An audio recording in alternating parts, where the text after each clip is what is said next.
Hello students, welcome to my channel. आज की video में बहुत बहुत स्वागत है आप लोगों का।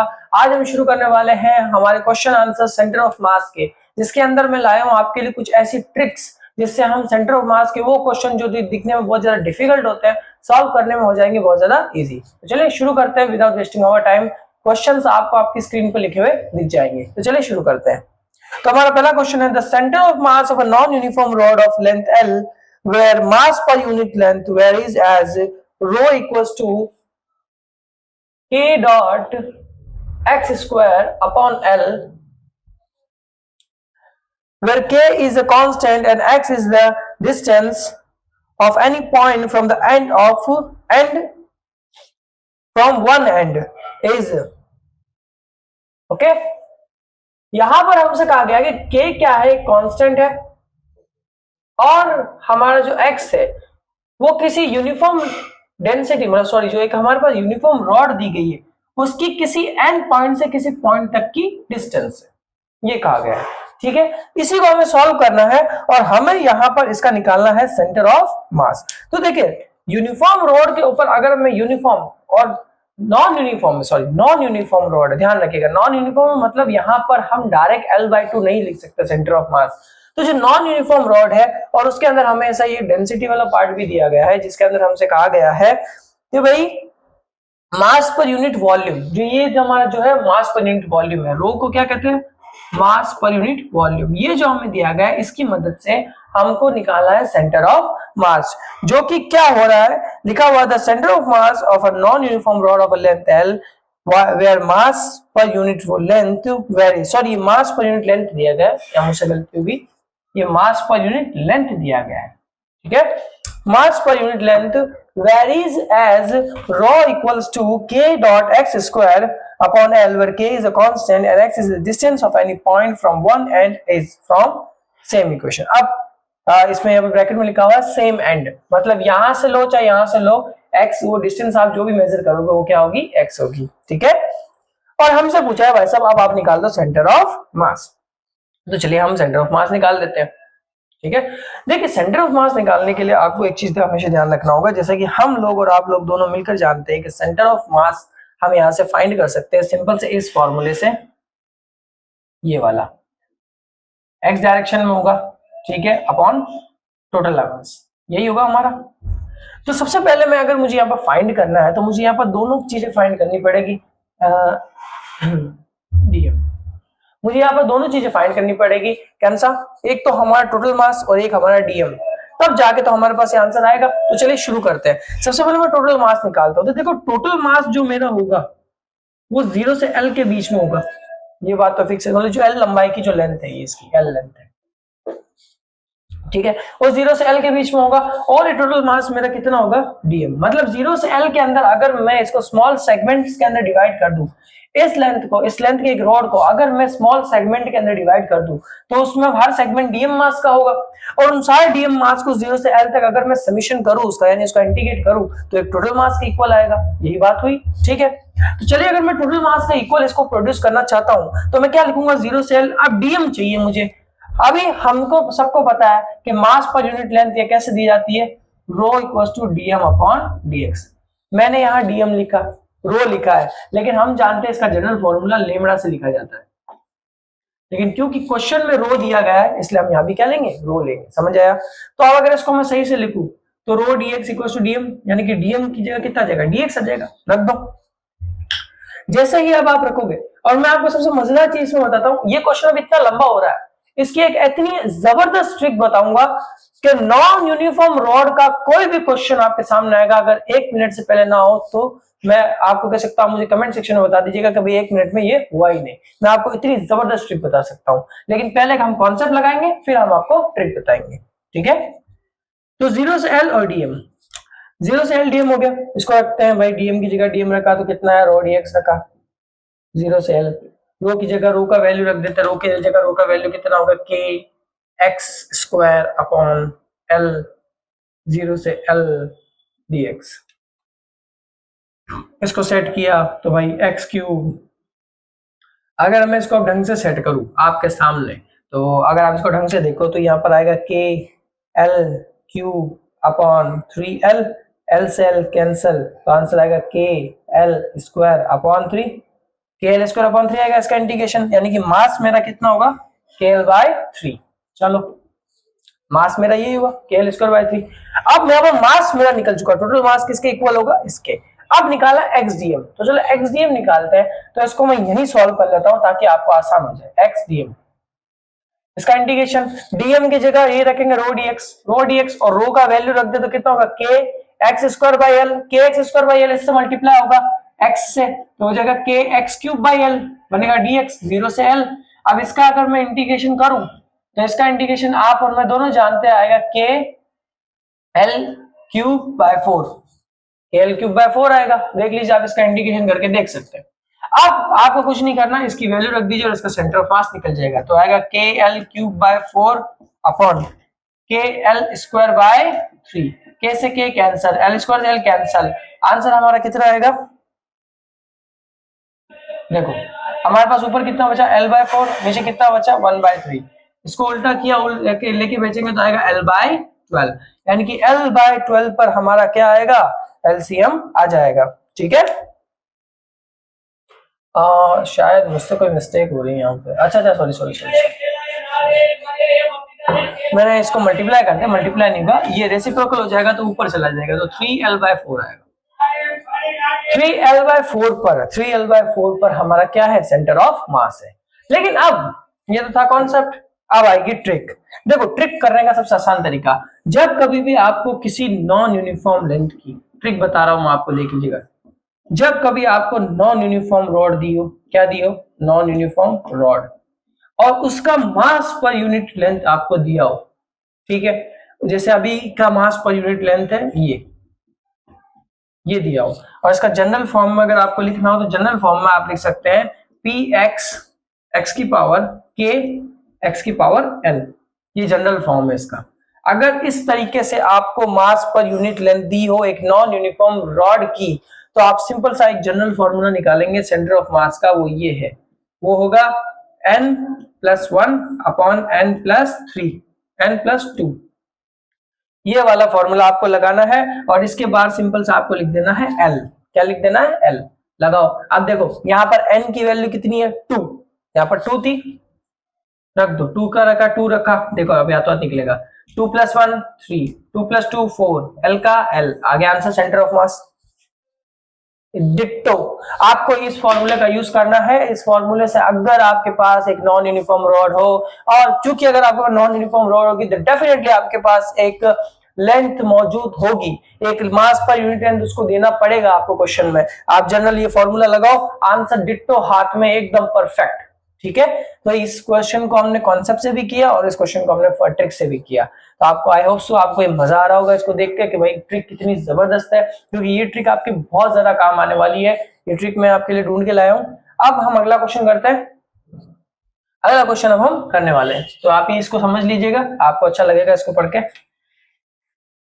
अब हम अगला क्वेश्चन करेंगे। अगला क्वेश्चन के लिए भी मेरे पास एक ट्रिक है, मेरे पास मैं जो क्वेश्चंस आपके साथ डिस्कस करूंगा उनकी ट्रिक्स में ढूंढता हूं, अगर मुझे मिल जाती है तो मैं बता देता हूं, नहीं तो मैं कॉन्सेप्ट को इजी करने की कोशिश करते हैं। क्योंकि मैं आपको सिर्फ एक ही सलाह देना चाहूंगा, ज्यादा ट्रिक के भी भरोसे कभी ना रहे। मैं अपना एक जनरल आपको देना चाहूंगा कि ज्यादा ट्रिक के भरोसे इसलिए ना रहे क्योंकि फिजिक्स क्या है, कॉन्सेप्ट बेस्ड सब्जेक्ट है, ट्रिक बेस्ड सब्जेक्ट नहीं। ये रीजनिंग नहीं है जिसको आप ट्रिक के बेसिस में फटाफट सॉल्व करें। आपको हमेशा कॉन्सेप्ट लगाने चाहिए ताकि आपको अंडरस्टैंड रहे कि चीजें चल कैसे रही है। लेकिन हाँ, ट्रिक लगाना गलत भी नहीं है, अगर क्वेश्चन जल्दी सॉल्व होते तो अच्छी बात है, लेकिन मेरा ऐसा मानना है कि कॉन्सेप्ट भी अच्छे से आने जरूरी है। ठीक है, तो इसलिए मैं अपनी तरफ से कभी ये सलाह नहीं दूंगा कि आप सिर्फ ट्रिक्स को फॉलो करें, मैं यही कहूंगा आप क्वेश्चंस के कॉन्सेप्ट्स को भी फॉलो करें, क्वेश्चंस के कॉन्सेप्ट को समझे। ठीक है, हम ट्रिक्स आपको बताते जाएंगे ताकि आपकी चीजें इजियर होती जाए, लेकिन कॉन्सेप्ट भी साथ में चलते जाएंगे। अब अगला क्वेश्चन है, a boat of length 10 meter and a mass for 450 kg, एक बोट की लेंथ दी हुई है 10 मीटर और मास दिया हुआ है, इसको कैपिटल एम से लिख लेते हैं 450 kg, ऐसे floating without motion in the still water, float कर रही है, मतलब एक पानी के ऊपर है और वो पानी के ऊपर क्या कर रही है, फ्लोट कर रही है। ठीक है, a man of mass 50 kg, एक आदमी है उसका मास है 50 kg, का मास है 50 kg, standing at the end of one and standing at one end of it and walks to the other end, and it stops. The magnitude of the displacement the boat related to the ground. अब हमें यहाँ पर displacement का क्या बताना है, magnitude बताना है। क्या हो रहा है कि भाई साहब एक ऐसा एक रिवर है, ये मान लो एक रिवर है बड़े अच्छी वाली, मुझे अच्छी से नहीं बनाने आ रही है, और यहाँ पर एक बोट है। इस बोट के इस एंड पर एक आदमी खड़ा है, समझ लो मैं खड़ा हूं, मैं यहां से चलकर इस एंड तक आया हूं। अब हमसे पूछा है इसके सेंटर ऑफ मास में क्या वेरिएशन आया, वो द डिस्प्लेसमेंट ऑफ बोट। हमें बताना है डिस्प्लेसमेंट, क्या बताना है डिस्प्लेसमेंट, के भाई बोट के अंदर कितना डिस्प्लेसमेंट आया है ग्राउंड के रिस्पेक्ट में, ग्राउंड के रिस्पेक्ट में बोट का डिस्प्लेसमेंट क्या है वो हमें शो करना है, बताना। तो चलिए मेरी बात सुनिए, इसके लिए आप ज्यादा मैं चाहूंगा कॉन्सेप्ट ना लगाए, सिंपल सा एक फॉर्मूला जो मैंने इसके लिए डिराइव किया, सॉरी डिराइव नहीं मतलब ढूंढा है, जो कि इन जैसे क्वेश्चंस को सॉल्व करने का सबसे अच्छा तरीका है। क्योंकि अगर मैं इसको कॉन्सेप्ट से सॉल्व करता हूं तो सबसे पहले मुझे इसकी इक्वेशन बनानी पड़ेगी, फिर इसकी बनानी पड़ेगी, फिर इन दोनों की एक रिलेटिव इक्वेशन बनानी पड़ेगी, जिसके बाद जाके सॉल्व होगा। इसलिए इतना लंबा प्रपंच करने से अच्छा है हम एक छोटा सा ट्रिक यूज करेंगे यहाँ पर। वो ट्रिक क्या है, वो ट्रिक ये है कि जब भी आपके पास बोट वाला कोई भी क्वेश्चन आ जाए, कोई भी क्वेश्चन आ जाए बोट वाला, और उसमें बोट से रिलेटिव आपको डिस्प्लेसमेंट पूछे, आप सिंपल सा ये फॉर्मूला लगाएंगे, M L small M L upon small M plus capital M, ये फॉर्मूला आपको लगाना है। जब भी मैन वाला प्रॉब्लम हो जिसमें एक आदमी बोट पर हो और वो बोट से इधर उधर जा रहा हो, चाहे कितना भी हो, चाहे कैसा भी डिस्प्लेसमेंट वो कर रहा हो, अगर आदमी मौजूद हो, चाहे अगर आदमी नहीं हो तो आदमी के अलावा भी कोई दूसरा ऑब्जेक्ट मौजूद हो, और उन दोनों के बीच में आपको रिलेटिव डिस्प्लेसमेंट रिलेटिव कुछ पूछ ले, तो आप इससे निकाल सकते हैं। तो सिंपल सा आप क्या करेंगे, स्मॉल एम कितना हो गया माइनस का 50, एल कितना हो गया 10, ये कितना हो गया 50 प्लस 450, आंसर कितना आएगा 500 बटा 500, किया तो कितना है 1, माइनस का 1, हमसे कहा इसका मैग्नीट्यूड निकाल दो, तो मैग्नीट्यूड कितना हो जाएगा 1, मैग्नीट्यूड बोला है तो मैग्नीट्यूड 1 हो जाएगा। और अगर आपसे मैग्नीट्यूड नहीं और डायरेक्ट माइनस निकालो तो देखो माइनस यहाँ पर ये इंडिकेट कर रहा है कि आप उल्टी डायरेक्शन में जा रहे हो।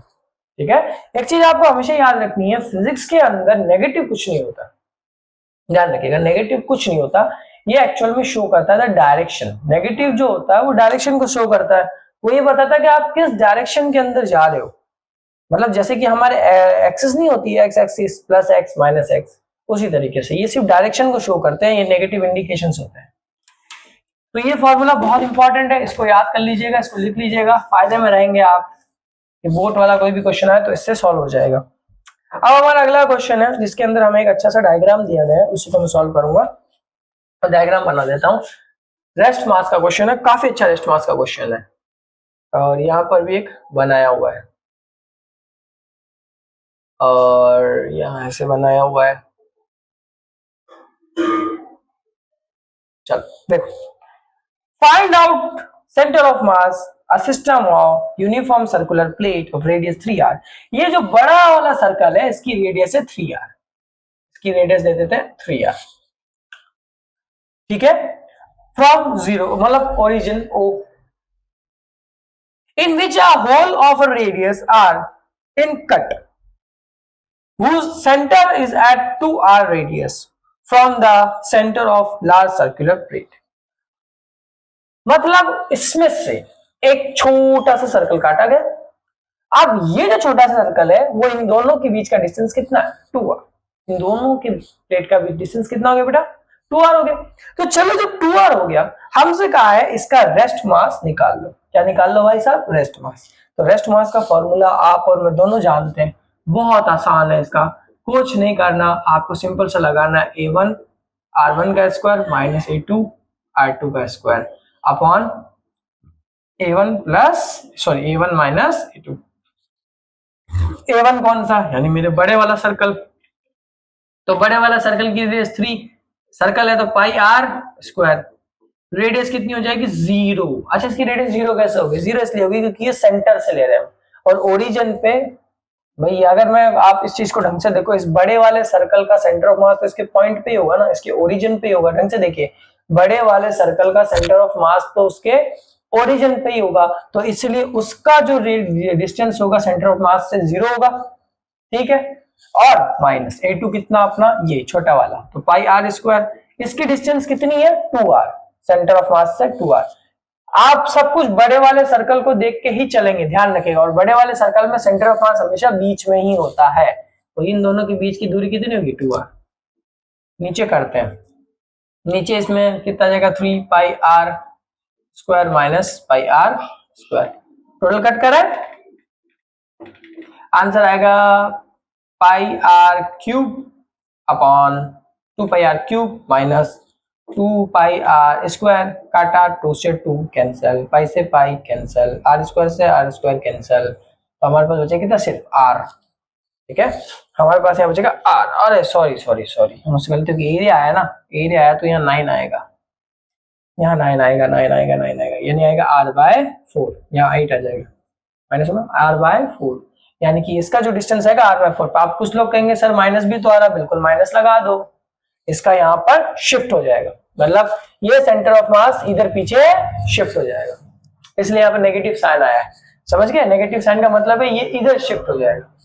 क्लियर, समझ आया? ये बहुत आसान क्वेश्चन था, बहुत आसान आसान है, मतलब दिखने में थोड़ा भयानक है, लेकिन मेरे पास ट्रिक्स भी है और कॉन्सेप्ट भी है, तो मजा आएगा। चलो भाई साहब अगला क्वेश्चन करते हैं। अब एक और आ गया ऐसा, रेस्ट मास का आ गया। क्या बोला कि भाई एक बड़ा सा सर्कल है साहब, उसमें से एक छोटा सर्कल काटा साहब, उसमें एक ऊपर भी एक छोटा सर्कल काट दिया भाई। ठीक है, बड़े वाला सर्कल है उसकी रेडियस r है, लिखा हुआ from the circular disc of radius 4r, मतलब जो बड़े वाला सर्कल है उसकी रेडियस है 4r। ठीक है, small disc of radius r, और इन छोटे छोटे डिस्क वालों की रेडियस है स्मॉल r, ये स्मॉल r, ये स्मॉल r। ठीक है, कट ऑफ करते हैं, तो न्यू सेंटर ऑफ मास का स्ट्रक्चर क्या होगा ये बताइए। इसमें ऑप्शंस भी दे रखे हैं हमें, ऑप्शन है भाई I/R5 plus J cap R5, C और B I cap R5 plus J cap R5 और minus I cap R5 minus J cap R5 और D none of the above, none of the above. Okay, चलो centre of mass निकालना है तो निकाल लेते भाई, सेंटर ऑफ मास, मजा आ जाएगा, आराम से निकल जाएगा। सेंटर ऑफ मास निकालना है तो इसका सेंटर ऑफ मास हम अभी निकाल देंगे। हाँ भाई चलो हमें कुछ नहीं करना, हमें एक्चुअल में अब इसकी डिस्टेंस बतानी पड़ेगी हर चीज की। ठीक है, तो सबसे पहले मैं बड़े वाले सर्कल का देख लेता हूं। तो बड़े वाले सर्कल में A1 R1 ये हम जानते हैं, A1 क्या आएगा R1 आएगा। पहले एक बार फॉर्मूला लिखते हैं सेंटर ऑफ मास का। तो सेंटर ऑफ मास का अगर आप ढंग से फॉर्मूला लिख लेंगे तो यहाँ पर तो रेडियस r है, इसकी चीज का ध्यान रखिएगा। तो होगा A1 R1 minus A2 R2, small r से कर लेते हैं, फायदा में रहेगा, A3 R3, A1 minus A2 minus A3, तो A1 R1, तो A1 तो मेरा कितना हो जाएगा 4 पाई r स्क्वायर, और इसकी डिस्टेंस कितनी होगी यहां से पॉइंट पर 0 होगा, तो हम इसको I कैप और J कैप से लिखेंगे, क्योंकि हमें इंडिसेस भी बताने इसलिए, और क्योंकि यहाँ पर दो अलग अलग दे रखे हैं। देखिए इसमें एक चीज ध्यान रखिएगा, आपको अगर इंडिसेस नहीं भी बताना तो भी कोई बात नहीं, अगर ऑप्शंस में इंडिसेस नहीं होते हैं, I कैप J कैप वगैरह नहीं होते हैं, तो आप डायरेक्ट भी निकाल सकते हैं। डायरेक्ट कैसे, इसका आप एरिया निकालते हैं 0 हो जाता, इसकी रेडियस 2r हो रही, इसकी रेडियस भी कितनी है 2r है, सेंटर ऑफ मास डिस्टेंस इसकी 3r, सॉरी इससे 3 और इससे भी 3r, तो आंसर तो सेम ही निकलता, बट वो फिर उसमें इंडिसेस नहीं होते, I कैप और J कैप नहीं होते, वो भी मैं बता दूंगा ताकि आपका कंफ्यूजन दूर हो जाए। ठीक है, तो इसका तो 0 ही हो गया पूरा। अब A2 R2 मतलब अब ये वाला लेते हैं सेंटर, सेकंड वाला। सेकंड में देखिए यहां से यहां तक की दूरी कितनी है 3r है, क्योंकि ये r है और ये कितना हो गया 3r है, तो इसका मतलब पाई r स्क्वायर, और ये कितना हो जाएगा 3r, लेकिन 3r कौन सा I कैप, और y में कितना है 0 J कैप। तो अगर इसको मैं सॉल्व करूंगा तो आएगा 3 पाई r क्यूब I कैप, और वहीं पर अगर मैं इसको सॉल्व करता हूं तो आएगा फिर से पाई r स्क्वायर, लेकिन x में तो 0 और y में कितना हो जाएगा 3r J कैप, तो कितना हो जाएगा पाई r क्यूब J कैप, यही होगा। इसको रख दो यहाँ पर, इन सबको इसकी वैल्यूज रख दे, तो हमारे पास सेंटर ऑफ मास निकलेगा वैल्यू रखो तो भाई साहब कितना गया ये 0 a1 r1, ये कितना आ जाएगा 3 पाई r क्यूब आई कैप माइनस 3 पाई r क्यूब जे कैप, ये कितना होगा एरिया 16 पाई r स्क्वायर, और ये कितना हो जाएगा पाई r स्क्वायर, ये भी कितना हो जाएगा पाई r स्क्वायर, क्योंकि ये सिर्फ एरिया है, ध्यान रखिएगा इसमें r डिनोट नहीं है। तो इसको पूरे को अगर मैं सॉल्व करूं यहाँ पर तो ये कितना आएगा माइनस का 6 पाई, सॉरी 3 कॉमन लेते हैं, इसको एक बार इसमें ऐसे ही छोड़ देते हैं, यहाँ से कॉमन क्या क्या आ रहा है वो निकाल लेते हैं ताकि फायदा रहेगा। एक देखो इसमें 3 कॉमन आ रहा है, एक पाई कॉमन आ रहा है, एक r क्यूब कॉमन आ रहा है, बचा कितना है पीछे i plus J cap, minus ले लेते हैं बाहर, और नीचे कितना बचेगा पाई आर स्क्वायर, नीचे अपने पास बचेगा 14 पाई आर। ठीक है, अब देखो ये कुछ कटेगा तो है नहीं, इसका मतलब हमारा ऑप्शन है नन ऑफ अबव, तो यही हमारा आंसर है, यही हमारा आंसर आएगा, फिक्स है, यही हमारा आंसर आएगा 3 पाई आर स्क्वायर। आप इसको काटोगे तो 6/7 आ जाएगा और कुछ नहीं आएगा, नहीं कटेगा भी नहीं, सॉरी ये कटेगा भी नहीं क्योंकि ये जे में और ये आई में, ये कटेगा नहीं, यही आंसर आएगा। और हम कहेंगे इसमें नन ऑफ द क्या आएगा अबव आएगा, क्योंकि नन ऑफ अबव आएगा क्योंकि इसमें से कोई ऑप्शन मैच हो ही नहीं रहा है। ठीक है, तो इस चीज का आपको ध्यान रखना होगा और इसमें ज्यादा कुछ नहीं है।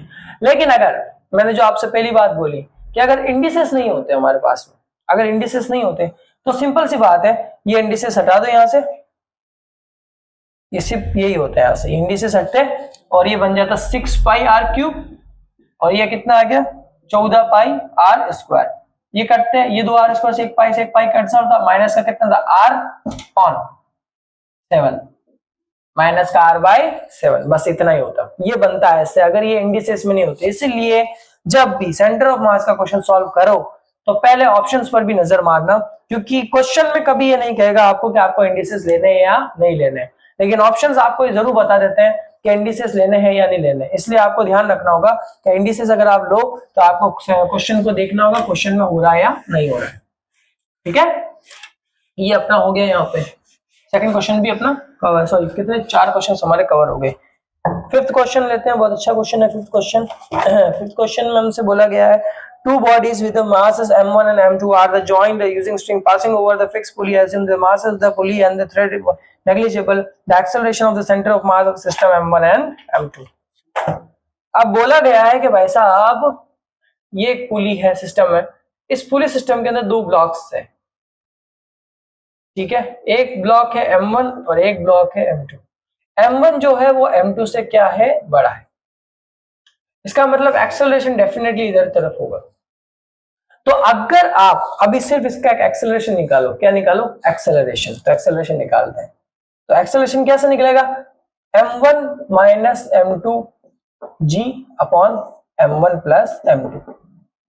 हमसे यही बोला गया है कि एक्सेलरेशन ऑफ सेंटर ऑफ मास निकालो, तो ये ए सीओम नहीं है, ये सिर्फ एक्सेलरेशन। ठीक है, हमसे कहा गया है एक्सेलरेशन ऑफ सेंटर ऑफ मास निकालो। तो देखो एक चीज ध्यान से देखिएगा, भले ही मासेस अलग अलग हो बट एक्सेलरेशन तो दोनों का क्या होगा सेम ही होगा। इसका मतलब जो एक्सेलरेशन ऑफ सेंटर ऑफ मास का फॉर्मूला होगा वो होगा m1a प्लस m2a, ये तो हमेशा m1a1 और m2a2 होता है, लिख देता हूं ताकि हमें कंफ्यूज ना हो। अब क्योंकि दोनों का एक्सेलरेशन सेम होगा तो ये बनेगा m1a, ये बनेगा m2a, ये बनेगा m1 प्लस m2।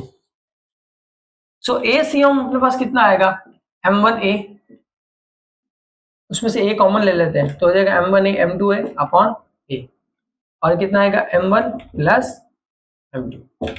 ठीक है, लेकिन यहां पर एक गलती जो हमसे हुई है वो क्या, यहां एक्सेलरेशन क्या हो रहा है उल्टा हो रहा है, क्या हो रहा है उल्टा हो रहा है, तो इस चीज का आपको ध्यान रखना होगा क्योंकि यहाँ पर क्या आएगा नेगेटिव साइन आएगा, इधर एक्सेलरेशन ऊपर की तरफ है तो उल्टा है, तो इसलिए यहाँ पर a नेगेटिव होगा सेम लेकिन डायरेक्शन तो अलग है ना, इसलिए।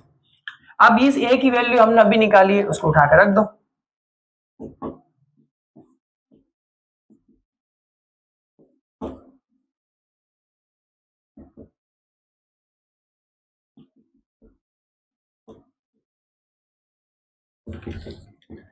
m1 minus m2 upon m1 plus m2 का होल स्क्वायर, और क्या हो गया जी। ठीक है दोस्तों, समझ आया आपको? ये है हमारा एक्सेलरेशन ऑफ सेंटर ऑफ मास। मजा आ गया, बहुत आसानी से क्वेश्चन सॉल्व हो रहे हैं। एक बार कॉन्सेप्ट समझ लो, क्वेश्चन ऐसे हाथों में होंगे। समझ आया आपको? आई होप सो आपको ये मजा आ गया होगा। अब अपन एक दूसरा क्वेश्चन करते हैं। सिंपल से क्वेश्चन है, ज्यादा हार्ड नहीं है, 5 क्वेश्चन सब कर चुके हैं। छठा क्वेश्चन हमारे पास क्या दिया हुआ है? A square of a side 4 centimeter and the uniform thickness is divided into the 4 squares. The square portion A dash, AB dash and D dash is removed from the portion placed over the DB dash, BC dash, the new position of center of mass. भाई हुआ क्या कि हमारे पास एक square था और square की पूरी साइड है 4 सेंटीमीटर की, मतलब एक साइड 4 सेंटीमीटर की है। इसको बहुत अच्छे से इन्होंने डिनोट किया है, A dash A, B dash D, B C dash और सी, ठीक है, ऐसा अपने को मिला और ये डी डैश। हुआ क्या कि भाई ये अगर ये पूरा साइड 4 है तो ये 2 हो गया, ये भी 2 हो गया, ये भी 2 हो गया, ये 2 हो गया, ये 2 हो गया, ये भी 2 हो जाएंगे। ठीक है, हमें समझ में आ गया, ये भी 2 हो जाएंगे। ठीक है, ये चीज दी है। अब इनसे इन्होंने क्या कहा कि भाई इन सबका क्या है, मास m है, ये भी m है, ये भी m है, ये भी m है, ये भी m है। अब हुआ क्या कि ये इस पार्ट को इन्होंने रिमूव कर दिया और रिमूव करके इसके ऊपर लगा दिया, मतलब अब यहां पर मास कितना हो गया, m plus m 2m, m plus m 2m, ये इन्होंने बोल दिया, बस इतना ही हुआ। अब इन्होंने कहा था new position of centre of मास बताओ। अरे बहुत आसान है यार, न्यू पोजीशन सेंटर ऑफ मास हम बताएंगे आपको। देखो पहले एक्स डायरेक्शन में बताते हैं। एक्स डायरेक्शन में सेंटर ऑफ मास क्या होगा, m1 x1 m2 x2 plus m3 x3। Okay, m1 plus m2 plus m3। तो देखो क्या होगा, m1 इसके लिए लेते तो m प्लस इसके लिए लेते फिर से m प्लस इसके लिए लेते तो कितना हो जाएगा 2m, क्योंकि ये तो रिमूव हो चुका है और इसका मास इधर आ गया तो 2m हो गया। अब हमको क्या चाहिए, x1 x2 और x3, इनकी डिस्टेंस भी तो चाहिए। ये डिस्टेंस कैसे निकालेंगे, वो बड़ा मजेदार तरीका है। वो कैसे निकालेंगे, देखो क्या होता है ना, कोई भी स्क्वायर होता है ना, ढंग से सुनिएगा, कोई भी स्क्वायर होता है उसका सेंटर ऑफ मास उसके सेंटर पे माना जाता है। अगर मैं सेंटर ऑफ मास से एक परपेंडिकुलर खींचूं तो अगर ये पूरी साइड 2 की है तो ये 1 और 1 की हो जाएगी। ठीक है, और ये तो, और अगर ऐसे भी ऐसे भी ऐसे भी ये भी 1 1 हो जाएगी, 1 1 1 1 ऐसा हो जाएंगे। यानी कि अगर मैं डिस्टेंस नापना चाहूं, मैं कहूं एक्स डायरेक्शन में सेंटर ऑफ मास कितनी दूरी पर है, एक्स डायरेक्शन में कितना है 1। मैं कहूं वाई डायरेक्शन में कितनी दूरी पर है, मैं कहूंगा 1। देख लो y और ये x। तो इसका मतलब इन सर्कल के जब भी हम सेंटर ऑफ मास निकालेंगे, ओरिजिन से, जहां से हम देखना चाहेंगे ओरिजिन से, ध्यान रखिएगा इसका ओरिजिन फिक्स करना होगा। तो ओरिजिन मैंने यहाँ फिक्स कर लेता हूं, तो फिक्स करता हूं, यहां से मैं क्या करूंगा, इनके सेंटर ऑफ मास को नापूंगा, इन सेंटर ऑफ मास की डिस्टेंस कहां पर है। समझ आया आपको? बस यही करना। तो इस ब्लॉक का देखते हैं। तो इस ब्लॉक में सेंटर ऑफ मास यहाँ पूरी साइड 2, तो ये 1 ये 1, तो मतलब एक्स डायरेक्शन में कितना हो जाएगा 1। ठीक है, चलो ये सेंटर ऑफ मास, इसका एक्स डायरेक्शन में इसका भी कितना होगा 1 होगा, 1 ही होगा। ध्यान रखिएगा हम डायरेक्शन की बात कर रहे हैं एक्स और वाई में, डायरेक्शंस देखिएगा, एक्स में ये भी तो 1 ही होगा इधर से। ध्यान रखिएगा कोई ऐसे ना करे कि ऐसे ऊपर लेके कर रहा हूं, ऊपर लेके नहीं कर रहा, और हाँ इसको भी ऐसे काउंट नहीं करेंगे, सिर्फ एक्स डायरेक्शन को काउंट करेंगे, सिर्फ एक्स डायरेक्शन को। वाई से हमारा भी कोई लेना देना नहीं, क्योंकि हम एक्स डायरेक्शन निकाल रहे हैं। तो एक्स डायरेक्शन से कितना होगा ऐसे, तो एक्स डायरेक्शन से कितनी दूरी पर है, एक दूरी पर, और ये भी एक दूरी पर, इंटू 1। ये 2m एक्स डायरेक्शन से कितनी दूरी पर है, ये 1, फिर से ये 1 और फिर से ये 1, तो कितना होगा टोटल 3। ठीक है, अगर किसी को नहीं समझ आ रहा तो चलो इसको एक बड़ा सा बना के बता देते हैं।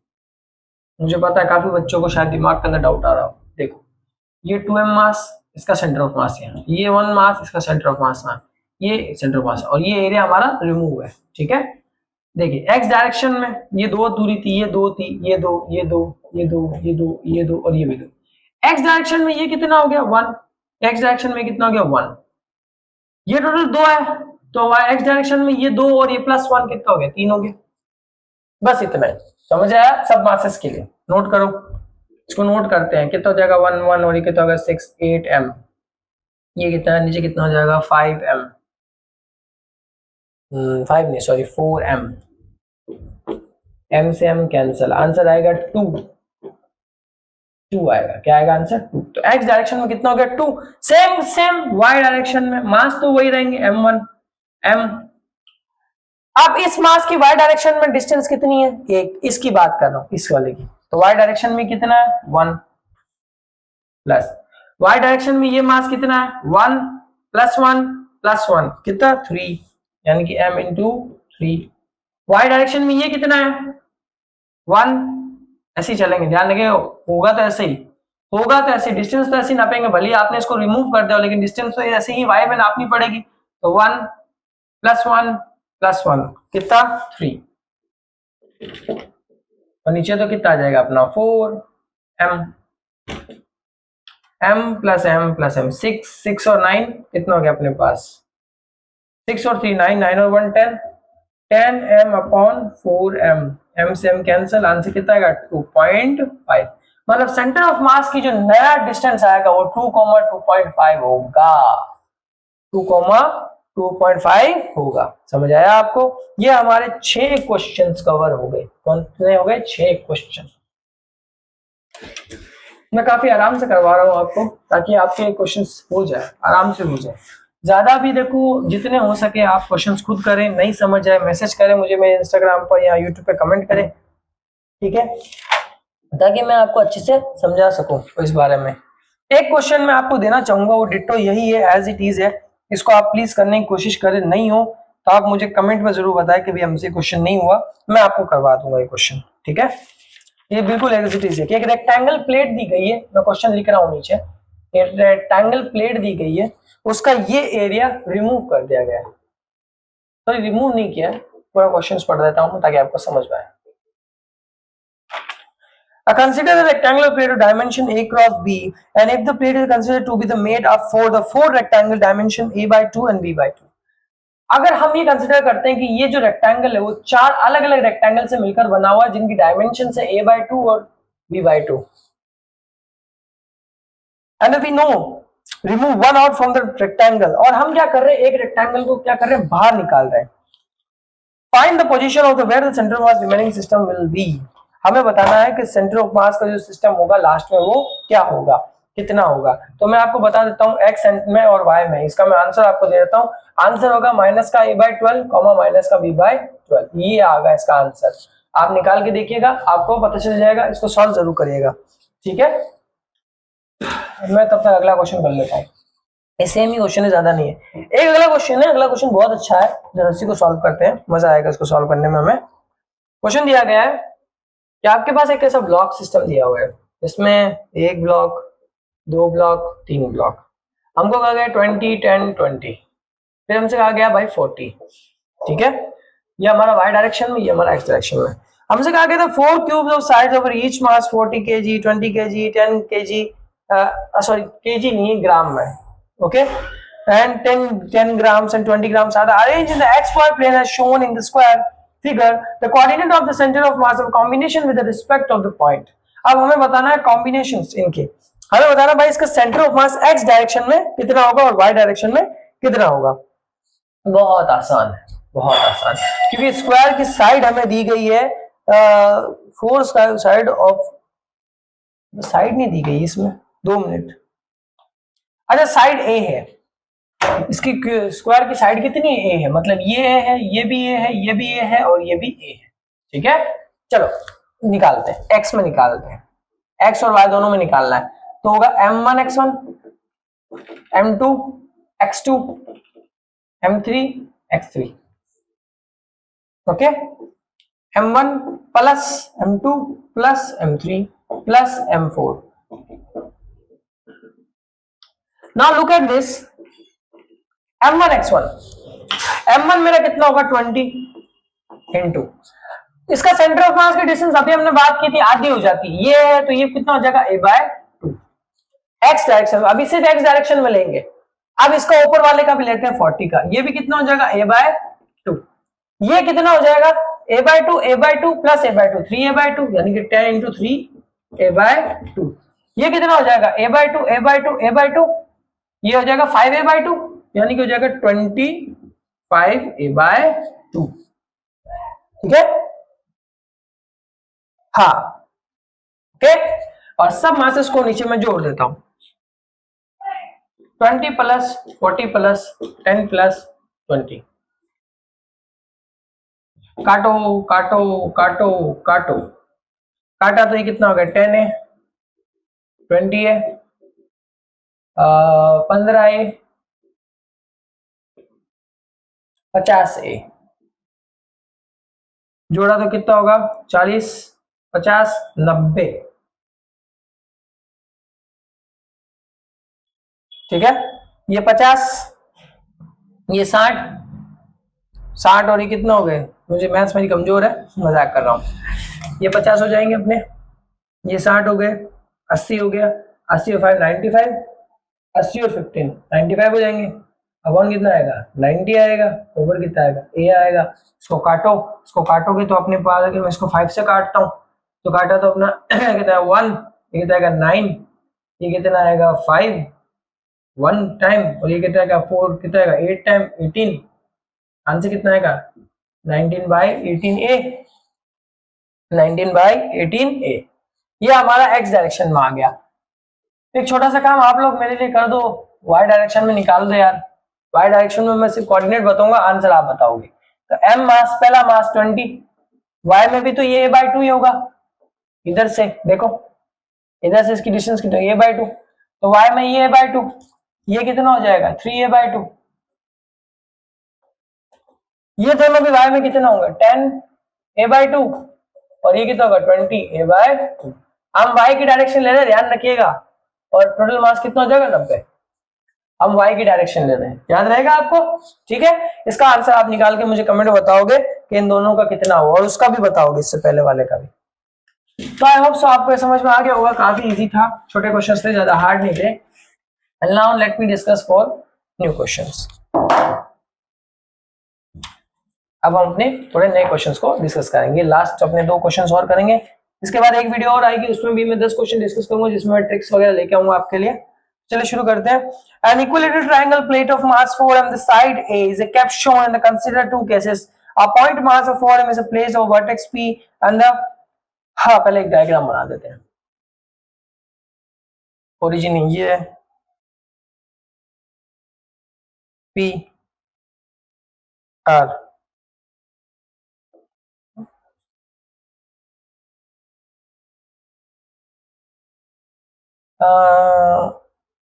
ए, ठीक है। अब लिखा हुआ है इक्विलेटरल ट्राइंगल जिसकी साइड है 4 मीटर 4 मीटर, इक्विलेटरल ट्राइंगल दिया गया है, मतलब चारों तीनों साइड सेम है। प्लेट ऑफ 4 मास 4m, और साइड ए, सॉरी साइड ए मास 4m है, मास कितना है 4m इस पूरे ट्राइंगल का, ठीक है। पॉइंट मास, अब यहाँ पे कहा गया 2 केसेस ले गए, अब पॉइंट मास 4m, यहाँ पर एक point mass 4m is placed in the vertex of R the plate, and in both cases x coordinates of center of mass remains same, then x coordinates of center of mass plate is, और अगला कहा गया है कि R पर हमें एक point mass कितना रखा m रखा, यहाँ 4m रखा और m रखा। अब हमसे कहा गया है भाई नए कोऑर्डिनेट्स बताओ किसके, सेंटर ऑफ मास के। तो चलिए सेंटर ऑफ मास के नए कोऑर्डिनेट्स यहाँ से हम निकालेंगे, और इसमें हम थोड़ा बहुत इंजॉय करेंगे इस क्वेश्चन को। देखिए अगर मैं बात बोलूं तो भाई यहां से इस प्लेट में यहाँ पर सेंटर ऑफ मास कहीं बीच में होगा, कहीं बीच में हो, तो सेंटर ऑफ मास की बात आ रही तो हम हमेशा सेंटर पे मानते चलते हैं बीच में होगा। तो इस पी पॉइंट से इस सेंटर ऑफ मास की जो बीच की दूरी होगी वो कितनी होगी, a/2 होगी, टोटल a है तो होगा कितना, a/2 होगी। तो मतलब क्या हुआ, मतलब ये हुआ कि अगर मैं इस प्लेट का जो सेंटर ऑफ मास है वो कितना 4m1 4m प्लस इस पे कितना, पॉइंट पे कितना रखा गया है, यहां मैं x1 ले रहा हूं डिस्टेंस किससे, प्लेट से, ठीक है। ये प्लेट का ओरिजिन है, हमें प्लेट का सेंटर ऑफ मास अब नहीं पता, क्यों नहीं पता, क्योंकि हमने यहां पर इसको एक और मास यहां पे रख गया है, यानी कि यहां पर एक वजन और ज्यादा आ गया है, तो शिफ्ट हो जाएगा। तो 4m x1 और यहां से 4m, लेकिन इस 4m की डिस्टेंस इस सेंटर ऑफ मास से कितनी है, a/2, और नीचे कितना हो जाएगा 4m प्लस 4m, इसको सॉल्व करो, सॉल्व करते हैं इसको तो नीचे हो गया 8m और ये हो जाएगा 4m, ये कटेगा 4m x1 plus 2ma upon 8m, total m का कॉमन लिया तो बचा क्या था 4x1 प्लस 2a अपॉन 8, फिर 2 कॉमन लेकर अगर इसको काटे तो बचेगा 2x1 प्लस a अपॉन 4। फिर ये अपने पास आया, लेकिन अभी तक ये सॉल्व नहीं हुआ। अब हम निकालेंगे r के रिस्पेक्ट में कि r के रिस्पेक्ट में कितना हुआ। तो देखो ओरिजिन से r कितना दूर है, a डिस्टेंस पे, मतलब अब मैं जब इसका डिस्टेंस लूंगा तो होगा 4mx1 प्लस ओरिजिन से r पर कितना m मास है और कितनी दूरी है a है, और दोनों मासेस को जोड़ू तो मैं 4m प्लस m, तो हो जाएगा कितना 4mx1 प्लस m अपॉन कितना हो जाएगा 5m, टोटल में m कॉमन लिया तो कितना हो जाएगा 4x1 प्लस a बाय 5। इन दोनों को क्या रखेंगे, इक्वल रखेंगे।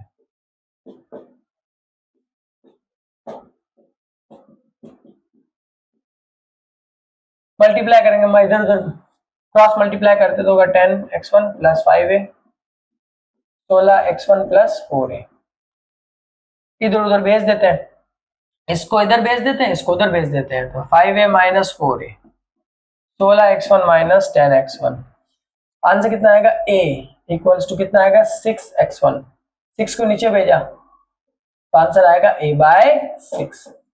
x1 कितना है मेरे पास a बाय 6, कितना आया a बाय 6, मतलब न्यू सेंटर ऑफ मास कहां पर होगा a बाय 6 से, मतलब a बाय 6 पर होगा, मतलब यहां पर कहीं पर होगा a बाय 6 डिस्टेंस पे, यहां पर कहीं पर, ओरिजिन से मतलब यहां पर कहीं पर होगा। ठीक है, समझ आया आपको? यहाँ मैंने दो इक्वेशंस कैसे फॉर्म किए, बहुत आसान क्वेश्चन है, ज्यादा हार्ड नहीं है, सिंपल सा लॉजिक लगाया। चलो ये भी हो गया। अब एक लास्ट क्वेश्चन करते हैं, लास्ट बट नॉट लीस्ट, क्योंकि हम एक वीडियो और लेकर आएंगे जिसके अंदर आपके साथ में ट्रिक्स को शेयर करेंगे। एक पुली सिस्टम हमारे पास में दिया हुआ है, पुली सिस्टम दिया हुआ और उसमें हमसे कहा गया एक पुली जा रही नीचे की तरफ जिसका मास है m2 और एक पुली है ऐसे की तरफ जिसका मास है m1। ऑब्वियस सी बात है m2 जो है वो m1 से ज्यादा है क्योंकि ये इधर की तरफ क्या हो रही है, एक्सेलरेट हो रही है। ठीक है, हमसे कहा है इसका एक्सेलरेशन ऑफ सेंटर ऑफ मास निकाल लो। तो देखो उसमें कुछ नहीं करना, आप इसका a निकालो, a कितना होगा m1, नीचे की तरफ कितना आ रहा है m2। अब इस चीज को ढंग से देखिएगा, थोड़ा ढंग से, इसमें फोर्स निकालेंगे तो फोर्स क्या होता है m, a बाय m होता है, f बाय m होता है। तो इसमें देखो ढंग से देखो तो मास तो कितना होगा m plus m, m1 plus m2 ये होगा। फोर्स किसकी वजह से लग रही है, ढंग से देखिएगा, ये तो जीरो हो गया, ये कंपोनेंट हो जाएगा मेरा जीरो। क्यों? क्योंकि इससे कोई फोर्स जनरेट ही नहीं हो रही। जब भी आपके सामने ऐसा कोई पुलिस सिस्टम दिया हुआ हो तो आपको एक चीज हमेशा ध्यान रखनी है, यहाँ आप m2 माइनस m1 या m1 माइनस m2 कभी नहीं करेंगे। क्यों नहीं करेंगे? क्योंकि यहाँ पर ग्रेविटेशनल एक्सेलरेशन इस पर तो लग ही नहीं रहा है ना, इस पर तो ग्रेविटेशनल एक्सेलरेशन जीरो है। जी देखिए, आप मेरे सामने देख लीजिए m2g माइनस m1g, लेकिन यहाँ तो g जीरो है ना, क्योंकि ग्रेविटेशनल एक्सेलरेशन तो लग ही नहीं रहा है।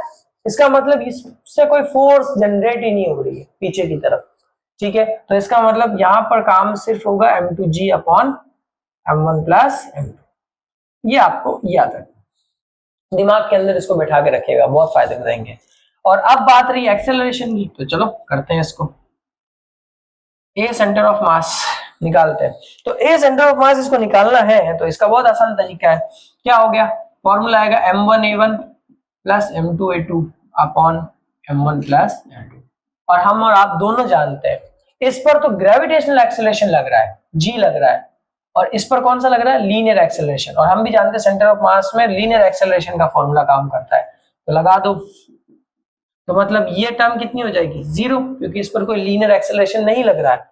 और m1 a upon m1 plus m2, क्योंकि m1 a रखना होगा, एक्सेलरेशन a हो गया, a की जगह a का वैल्यू ये निकाला, इसको रखो, इसको जैसे ही रखोगे इसका आंसर हो जाएगा m1 m2 upon m1 plus m2 का स्क्वायर। आपको समझ आया? तो आई होप सो आपको समझ आया होगा। ये बहुत इंटरेस्टिंग क्वेश्चंस थे जो कि मैं लेकर आया। शुरू के 2 क्वेश्चंस में मतलब बहुत इंटरेस्टिंग ट्रिक्स बताइए, क्योंकि देखिए ये जो क्वेश्चंस मैंने बाद में कराया ट्रिक के बाद वाले, इनमें कोई ट्रिक की जरूरत ही नहीं है, इसमें तो डायरेक्ट फॉर्मूला लगा वही ट्रिक है। लेकिन जो इससे पहले वाले थे यूनिफॉर्म डेंसिटी, यूनिफॉर्म लेंथ वाले, नॉन यूनिफॉर्म लेंथ वाले और बोट वाले, उसमें ट्रिक लगाना इसलिए आवश्यक पड़ गया था क्योंकि हो सकता है कि उसमें सॉल्यूशन बहुत बड़ा हो जाए और आपको बहुत ज्यादा दिक्कत हो जाए। तो आई होप आपको वीडियो अच्छी लगी होगी। मिलते हैं हमारे नेक्स्ट वीडियो में। सब्सक्राइब करें, लाइक करें, शेयर करना ना भूलें और अपने फ्रेंड्स वगैरह का भी शेयर करें। कंटिन्यूस यहाँ पर वीडियोस आने स्टार्ट हो चुकी है। और एक चीज जो मैं कहना चाहूंगा, अब हम ला रहे हैं CSIR नेट। CSIR नेट का फिजिकल साइंस का पूरा कंप्लीट कोर्स, जिसके अंदर quantum physics, classical mechanics, advance quantum, electrodynamics, electronics, solid solid state physics, spectroscopy, atomic and molecular physics, nuclear physics, mathematical physics and general aptitude, हम इन सब को लेकर आपके सामने लाएंगे बहुत जल्दी, जिसके अंदर हम स्टार्ट करने वाले हैं। लगभग 2 से 3 दिन बाद में हमारी वीडियो अपलोड होगी, जिसके अंदर हम क्वांटम मैकेनिक्स के बेसिक्स को डिस्कस करेंगे, जिसके अंदर complete introduction of quantum mechanics होगा। तो प्लीज अपने उन दोस्तों को भी सेंड कीजिए जो फिजिकल क्वांटम मैकेनिक्स की साइंस की तैयारी कर रहे हैं, जो मतलब CSIR नेट या गेट की तैयारी कर रहे हैं, उनके लिए वीडियोस बहुत ज्यादा फायदेमंद होगी। तो थैंक यू फ्रेंड्स, सब्सक्राइब करने के लिए, इस वीडियो को पूरा देखने के लिए, लाइक करें, शेयर करें।